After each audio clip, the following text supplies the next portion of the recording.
और इसी बातचीत के बीच अब भारत की तरफ से दालों के ऊपर लगाए गए टैरिफ को लेकर ये मांग उठने लगी है, जहां अमेरिकी सीनेटरों ने भारत द्वारा दालों पर लगाए गए 30% टैरिफ को हटाने की मांग की है। आपको बता दें, सीनेटर अमेरिकी कांग्रेस यानी वहां के संसद में सेनेटर है, वो कह रहे हैं कि भाई जो 30% लगाया उसको भी आप कम करें, ना करें, इस तरह दालों के ऊपर से हटाएं, यानी कि वो जो उनको खुद चीज़ें चाहिए वो उसके ऊपर टैरिफ। लेकिन यहाँ पर हिंदुस्तान को दाद देनी पड़ेगी कि हिंदुस्तान ने टैरिफ लगने के बावजूद भी वो कह रहा है भाई जो लेना लेके जाएं आप, हमें क्या लगे, महंगाई तो आपके मुल्क में हो रही है, यानी कि टैरिफ का नुकसान हिंदुस्तान को नहीं है।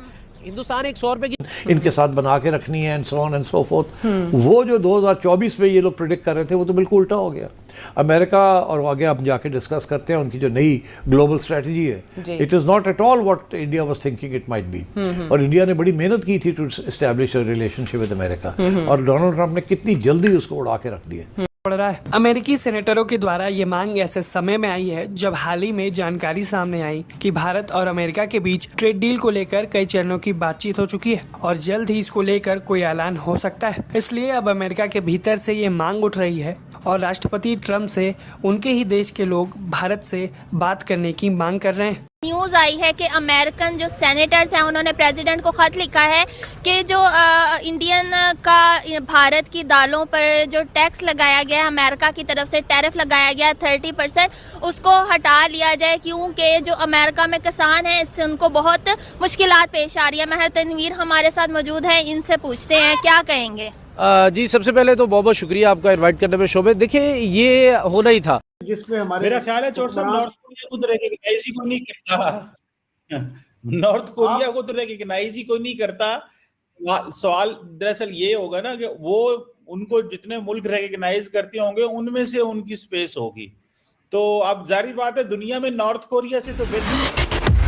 दोस्तों, वैसे तो आप सभी को पता है कि अमेरिका ने भारत के ऊपर 50% का टैरिफ लगाया हुआ है, परंतु अब अमेरिका के कांग्रेसमैन ने भारत और अमेरिका के टैरिफ को लेकर अमेरिकन सरकार को पत्र लिखते फिर रहे हैं कि भारत के ऊपर से टैरिफ हटा लो, क्योंकि इससे हम ही बर्बाद हो रहे हैं। भारत से खाने पीने की चीजें, बहुत सारी चीजें जाती हैं भारत से अमेरिका के लिए, परंतु उस पर ट्रंप ने धर दिया टैरिफ, तो यह सब सामान अमेरिका को महंगे पड़ रहे हैं। वहां के जो कंज्यूमर हैं उनको यह सब सामान महंगा पड़ रहा है। एग्जाम्पल के तौर पर भारत से दाल जाती थी 100 रुपए पर केजी, वहां पर 30% का टैरिफ लग जाता है, तो यह दाल 130 रुपए पर केजी अमेरिकन कंज्यूमर को खरीदनी पड़ रही है। तो इसमें नुकसान भारत का तो नहीं हुआ, हाँ एक्सपोर्ट हमारा थोड़ा बहुत कम हुआ है, परंतु अमेरिका की मांग तो वही है जिसके कारण से अमेरिकन इकोनॉमी को ही धचका लग रहा है और इसका असर अमेरिका के नागरिकों की जेब पर पड़ता है। इसलिए वो आग्रह कर रहे हैं टैरिफ।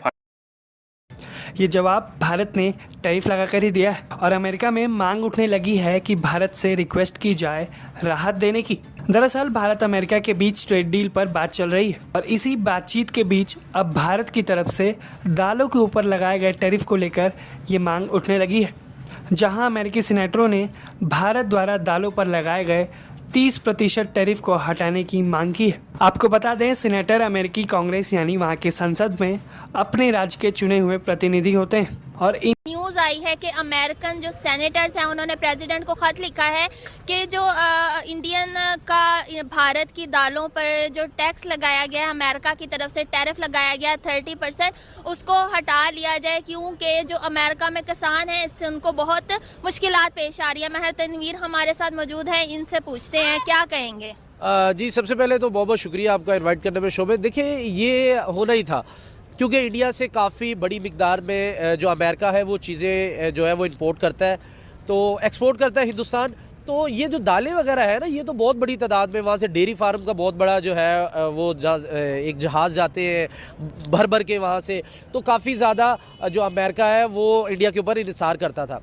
लेकिन अब देखिए वही बात आ गई, कैमरान ने और स्मिथ ने ये कहा है, उनके जो सेनेटर हैं, उन्होंने रिपब्लिक के सेनेटर हैं, उन्होंने डोनाल्ड ट्रंप को ये ख़त लिखा है कि आप जो है कम से कम जो टैरिफ है वो दालों से हटा लें। एक मेंशन वाज़िह तौर पे किया गया, तो आप ये खुद ही समझ सकती हैं कि हिंदुस्तान की कितनी पावर है कि उन्होंने ये कह दिया है कि भाई दालें जो हम वहाँ से इंपोर्ट करते हैं आप उससे टैरिफ हटा लें, बाकी आप चीज़ों के ऊपर और लगाना चाहें तो लगाना चाहें। मैंने एक मरतबा पहले भी कहा था, ये बहुत देर तक जो है अमेरिका की गुंडागर्दी नहीं चल सकती किसी मुल्क के ऊपर भी।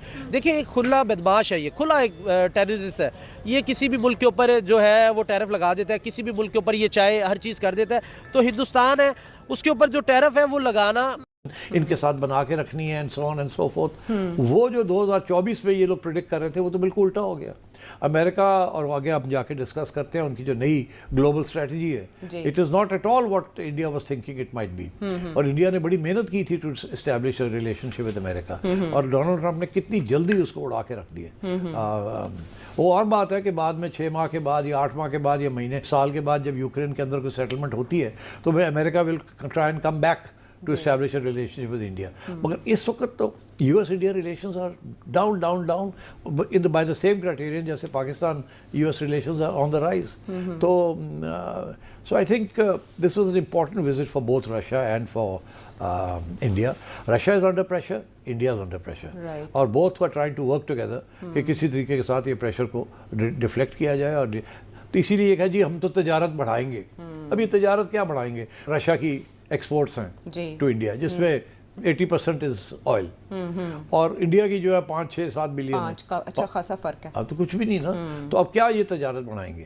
तो इसलिए रशिया की ये है कि और हम एक्सपोर्ट करें टू इंडिया। जी, और जब इस मामले पे उनसे बात की गई तो उन्होंने कहा अमेरिका का एतराज़ बनता नहीं है क्योंकि अमेरिका सबसे ज़्यादा हमसे तेल खरीदता है। वो तो इंडिया की पोजीशन रही है ना। हाँ। कि हम जो रशिया से ऑयल लेते हैं उसको हम रिफाइन करके यूरोप बेचते हैं। जी। तो वो तो रोक देना, वो आप ना लें। रूट ना तो लें। जो ले रहे हैं उनसे पर पूछे, हमें क्यों पूछ रहे हैं? हम तो लेंगे और एक्सपोर्ट करेंगे, हमारे तो अपनी इकोनॉमी के लिए दिस इज वेरी इंपॉर्टेंट। जिसमें हमारे मेरा ख्याल है चोट साहब नॉर्थ कोरिया को तो रिकॉग्नाइज ही कोई नहीं करता।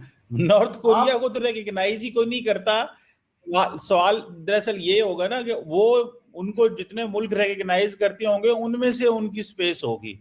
तो अब जारी बात है दुनिया में नॉर्थ कोरिया से तो बेहतर ही हमारा मुकाम है। चौर साहब जे तुसी हुण वाकई ये समझन लग पे हो कि वो हैनले इंडेक्स रिपोर्ट के मुताबिक तुसी पाकिस्तान नूं करैक्टराइज करन लग पे हो तो फिर ते तुहाडी भी रिसर्च ते शक पै गया है कि चौर साहब लोगों नूं ते आंदे ने कि रिसर्च फलानी करो ते एम्पीरिकल एविडेंस ते फलानी ते जनाब भी जड़ा है ना वो एवें ही मसले नूं तिकी जा रहे ने।